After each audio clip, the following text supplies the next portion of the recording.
بسم اللہ الرحمن الرحیم، الصلاۃ والسلام علی سید الانبیاء والمرسلین۔ محترم ناظرین، آج میں آپ لوگوں کے سامنے ایک وہ کہانی، ایک وہ بات پیش کرنے والا ہوں جو ایک سارق انسان تھا، جو لوگوں کے گھروں میں گھس کے چوریاں کرتا تھا، لیکن جب اللہ تعالیٰ کی ذات کسی انسان پہ کرم کرتی ہے تو اس پہ اللہ تعالیٰ کا فضل ہو جاتا ہے، تو پھر اس کے لیے اللہ تعالیٰ رحمت کے بہانے بنا دیتا ہے۔ وہ جو چوری کرنے کے لیے جاتا تھا، ایک دن وہ حضرت رابعہ بصریہ ادویہ رحمۃ اللہ تعالیٰ علیہ کے گھر میں گیا۔ جب اس نے پورے گھر کی تلاشی لی تو پورے گھر میں وہ اللہ کی ولیہ تھی، وہ تارک دنیا تھی، اس کے گھر میں اس کو کچھ نہ ملا سوائے ایک لوٹے کے۔ جب وہ خالی ہاتھ لوٹنے لگا تو حضرت رابعہ بصریہ ادویہ رحمۃ اللہ تعالیٰ علیہ نے کہا، اے اللہ کے بندے، اے غریب انسان، اس گھر سے خالی نہ جا، یہ لوٹے سے وضو کر اور اس کمرے میں چلا جا کے اللہ کی بارگاہ میں 2 رکعت نماز نفل پڑھ، 2 رکعت نماز نفل پڑھ، پھر اللہ تعالیٰ کے فضل سے تجھے کچھ نہ کچھ ملے گا، خالی نہ جا، تو کچھ لے کے جائے گا۔ جب وہ بندے نے وضو کیا، وضو کرنے کے بعد چونکہ اللہ کی طرف سے اب کرم ہو رہا تھا، اللہ اس کے نصیب سنوارنے والا تھا، اللہ اس پہ رحمت فرمانے والا تھا، اللہ اس کے گناہوں کی معافی عطا فرمانے والا تھا۔ اب اس نے ولیہ کاملہ کی بات مانی، وضو کیا، جب کمرے میں گیا تو وہ کمرے میں گیا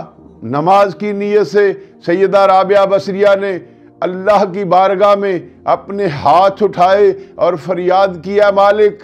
میں تو عاجز و ناقص ہوں، مولا میرا گھر تو خالی تھا، میرے گھر سے تو وہ خالی جا رہا تھا، لیکن میرے اللہ، میں نے اب تیری بارگاہ میں اسے پیش کر دیا ہے، اے میرے رب یہ خالی نہ جائے، اس کو بھر دے، اس پہ کرم فرما دے۔ اب وہ بندہ جب اس نے 2 رکعت نماز پڑھی تو اللہ تعالیٰ کا احسان ہوا کہ ولیہ کاملہ نے اس کے گناہوں کی معافی کی دعا مانگی تھی، اس کے اندر عبادت میں لذت آئی، اسے ایسا مزہ آیا، اس نے پوری رات نوافل پڑھنے میں گزار دی۔ جب فجر کا وقت ہوا، حضرت رابعہ بصری رضی اللہ تعالی عنہا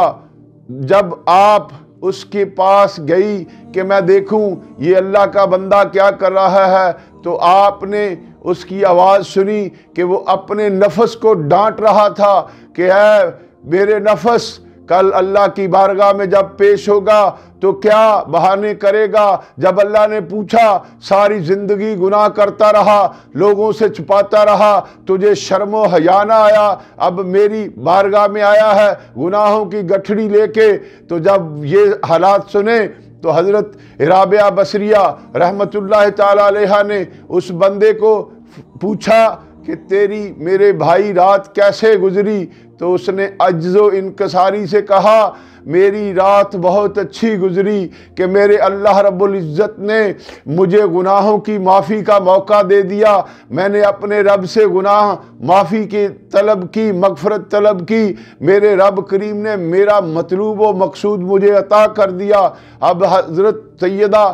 رابعہ بصریہ ادویہ فرماتی ہیں کہ وہ بندہ ندامت کے جو آنسو تھے وہ بہا رہا تھا، عجز و انکساری سے کہہ رہا تھا کہ میرے رب نے مجھے اپنے فضل سے میرے دل کے اندر وہ کیفیت پیدا کر دی ہے کہ اللہ تعالیٰ نے مجھے معافی عطا فرما دی ہے۔ اور پھر وہ چپکے سے جانے آپ کے گھر سے روانہ ہو گیا۔ جب وہ بندہ سیدہ رابعہ کے گھر سے گیا تو سیدہ رابعہ بصریہ ادویہ رحمۃ اللہ تعالیٰ علیہ آپ نے اللہ کی بارگاہ میں فریاد کی، اے میرے اللہ کریم، تو نے اس کی ایک ہی رات میں توبہ کو قبول کر لیا اور تو نے اسے اپنا قرب عطا فرما دیا۔ اے میرے اللہ، اے میرے مالک و مولا، اے میرے خالق، میں نے پوری زندگی صرف تیری ہی عبادت کی ہے، میرے رب مجھے معلوم نہیں کہ میں بھی تیری بارگاہ میں قبول ہوئی ہوں کہ نہیں۔ تو اللہ کے فضل سے غیب سے ایسی ندا آئی کہ اے رابعہ، ہم نے تیری وجہ سے ہی تو اسے بھی معاف کیا اور اسے بھی قبول کیا۔ تو بارگاہ بندگان خدا ایسی بھی ہوتی ہیں جن میں انسان جاتا کسی ارادے سے ہے، لیکن جب ان کی نظر کرم انسان کے سینے پہ پڑتی ہے، پھر وہ جب اللہ کے حضور میں بندے کے لیے دعا کرتے ہیں تو انسان کی ظاہری اور باطنی ہر حالت بدل جاتی ہے، پھر اسے اس کا مطلوب و مقصود مل جاتا ہے۔ تو یہ اس بندے کی کہانی ہے، آیا تھا چوری کرنے لیکن اللہ کا ولی بن کے اس گھر سے نکلا۔